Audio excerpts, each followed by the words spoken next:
La transition primaire-secondaire, c'est pas toujours évident et c'est même stressant beaucoup parce qu'il y a plusieurs choses qui se passent en même temps, l'adolescence, beaucoup de changements et ce qui est intéressant de voir, c'est que les écoles secondaires se mobilisent pour aider, favoriser les jeunes à justement bien vivre cette situation. Et justement, on s'est rendu sur les lieux de l'école secondaire des Grandes Marais, discuter un petit peu avec l'adjoint directeur. C'était la période là, des inscriptions, admissions. On sait c'est difficile la transition primaire, secondaire. Vous avez plusieurs activités. Pouvez-vous nous en parler un petit peu? Oui, avec le dépôt du plan de la ministre concernant les arrimages, le ministère de l'Éducation favorise des moyens pour intégrer puis favoriser le passage primaire-secondaire. C'est la même chose qui se fait entre les garderies, le milieu familial et la maternelle. Et on a la même chose sur secondaire 5 versus cégep. Alors, on met en place beaucoup de moyens qui vont nous permettre justement de favoriser l'intégration du jeune à l'école secondaire.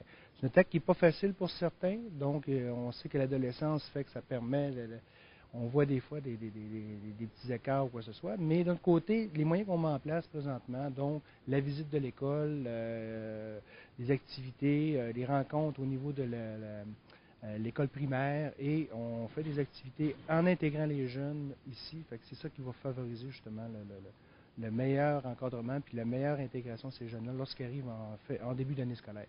Est-ce que vous voyez vraiment une différence là, depuis que ça se fait, ces visites-là, parce que vous êtes actuellement là-dedans? Là?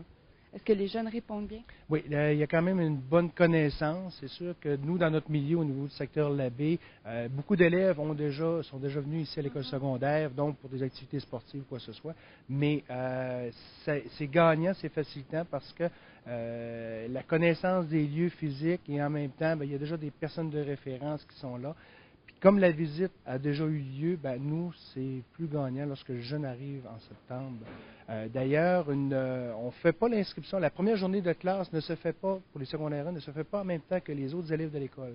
Donc, le 2, 3, 4, 5 et l'adaptation scolaire vont faire la première journée de classe, une journée X. Puis nous, le secondaire 1, on les fait rentrer une journée auparavant, pour permettre justement de vérifier, dans ton horaire de ta journée, pour pas avoir l'effet de contamination où est-ce qu'ils sont dérangés par les autres élèves ou quoi que ce soit, ou favoriser la pratique du cadenas. Ça va aussi simple que comment faire la combine du cadenas, parce qu'au primaire, il n'y en a pas de case, puis il n'y a pas de case barrée.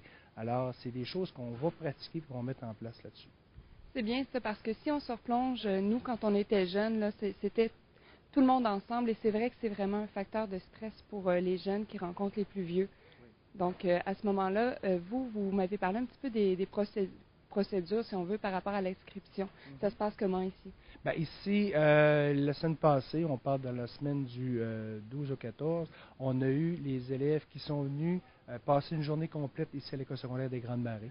Donc, ce qu'on a fait, c'est que le matin, ils ont eu à l'auditorium des présentations, des témoignages, questions-réponses, c'est quoi la vie au secondaire, et témoignages d'élèves aussi qui sont venus expliquer, ben, regarde, moi, quand j'étais à ton âge, j'avais des difficultés, j'avais peur de rentrer à la grande école. Faut pas oublier que ces jeunes-là sont les plus grands de la petite école, puis là, ils tombent les plus jeunes, les plus petits de la grande école.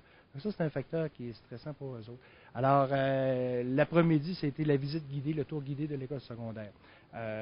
Présentement, on est à l'étape des inscriptions, donc on va aller sur une démarche administrative dans laquelle on va, dans les écoles primaires, on va faire compléter le formulaire d'inscription. C'est pareil dans toutes les écoles primaires où est-ce que tous les élèves de la commission scolaire doivent s'inscrire pour l'an prochain.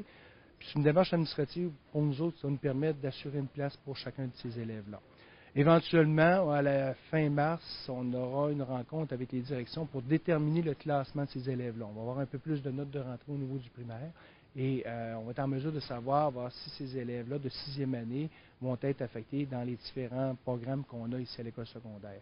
Il y a une école, il y a une classe, il y a un niveau pour chacun de ces élèves-là, puis chaque élève doit vivre des réussites. Donc, c'est important pour nous de dire, ben, regarde, le jeune est à la bonne place, au bon endroit, puis il va pouvoir vivre des réussites là-dessus. Ça facilite. Vous avez aussi un autre programme fort intéressant, 100% respect. Pouvez-vous nous en parler un petit peu? Bien, le programme 100% respect a été introduit ici au niveau de l'école secondaire de façon progressive. C'est un programme qui vise justement, le nom le dit, 100% respect. Donc, on conscientise le jeune par rapport à ses actions, ce qu'il fait, puis respect des gens, respect de ses confrères, du personnel enseignant, des adultes, mais aussi respect du bien matériel au niveau de l'école. Et le jeune qui aura un manquement à ce moment-là, ben, il est responsabilisé par rapport à ça.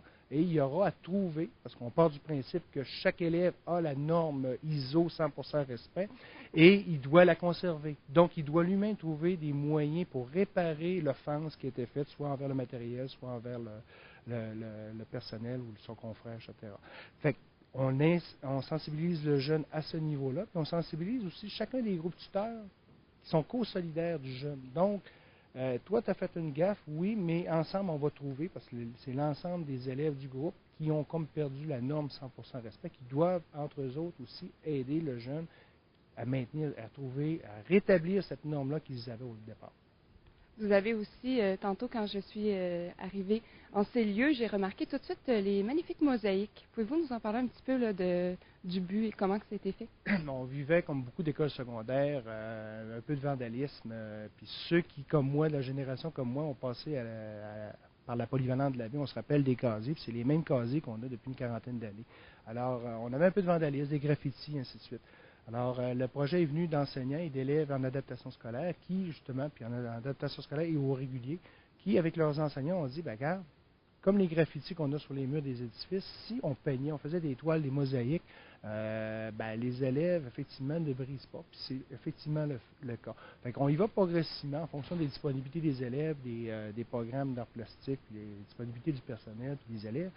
On peint des fresques progressivement, puis chacun des bouts de fresques pour les élèves de citoyenneté responsable vont faire des mosaïques en céramique, des représentatifs du programme de citoyenneté responsable. Fait que les bouts en mosaïque, en céramique, sont faits par les élèves de citoyenneté responsable, puis vraiment les fresques sont faites par des élèves en art plastique.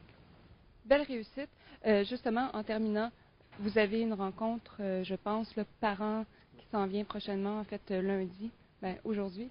Lundi, le 21, donc aujourd'hui même, on a une rencontre de parents à l'auditorium McLean, ici à l'École secondaire des Grandes Marais.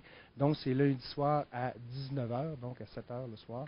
Une rencontre d'information pour les parents. On a déjà transmis aux parents la lettre d'invitation pour venir nous rencontrer. Puis c'est un peu comme les élèves. Là, le passage primaire-secondaire n'est pas évident pour les élèves, mais il n'est pas évident aussi pour certains parents qui ont un deuil à faire.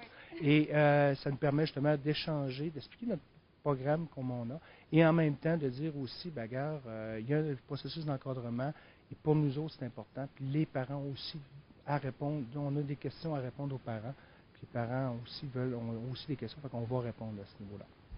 C'est fort intéressant de constater le dynamisme de l'école secondaire des Grandes Marais, plein d'activités qui sont organisées justement pour familiariser et favoriser cette transition primaire-secondaire.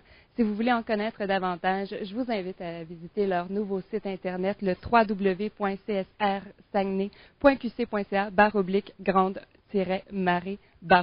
C'est un rendez-vous.